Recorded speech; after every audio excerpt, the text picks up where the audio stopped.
नमस्कार, हम रिंकू तिवारी दुबई से स्वागत बा आप सबके हमारे चैनल पे। आज आप सबके एगो बहुत ही मजेदार झूमर गीत सुनाओ तनी और आशा बा कि ये गीत आप सबके बहुत पसंद आई और पसंद आए तो लाइक और कमेंट जरूर करें लोगिन। और अगर चैनल के सब्सक्राइब नहीं कैले तो कृपया आप सब चैनल के सब्सक्राइब करी कि जब भी हम गाना अपलोड करी तो सबसे पहले नोटिफिकेशन आप सबके मिले। और यही तरह से अपन प्यार और आशीर्वाद बनौले राखी।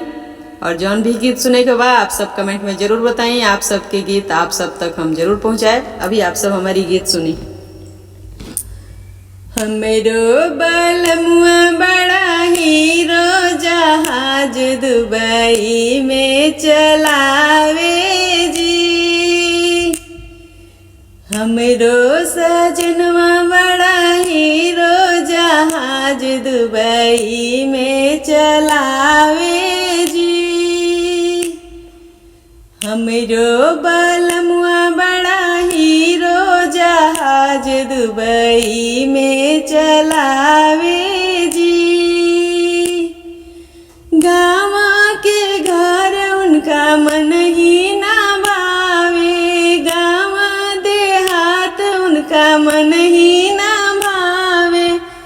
दुबई में अरे दुबई में बिल्डिंग खरीदे हमार बदनामी करावे जी।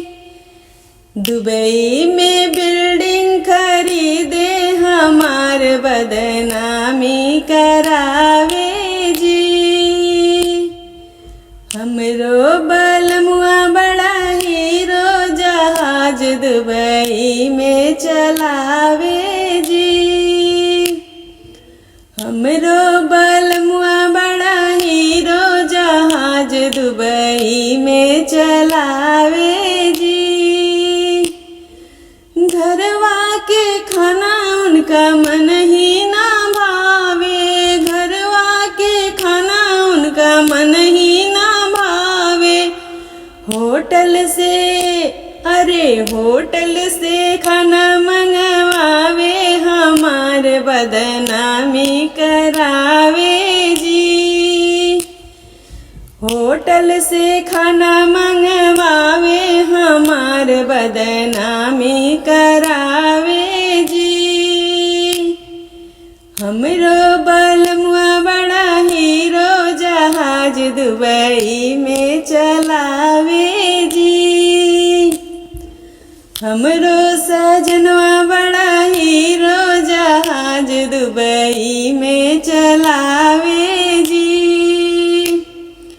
घरवा के पानी उनका मन ही ना भावे, घरवा के पानी उनका मन ही ना भावे। फिल्टर के पानी मंगावे हमार बदनामी करावे जी। फिल्टर के पानी मंगवावे हमार बदनामी करावे जी। हमरो बलमुआ बड़ा हीरो जहाज दुबई में चलावे जी। हमरो सजनवा बड़ा हीरो जहाज दुबई में चलावे जी। गाँव के मेला उनका मन ही ना भावे, गाँव के मेला उनका मन ही ना भावे। बुर्ज खलीफा घूमे जाले हमार बदनामी करावे जी। दुबई मॉल घूमे जाले हमार बदनामी करावे जी। हमरो बलमुआ बड़ा हीरो जहाज दुबई में चलावे जी।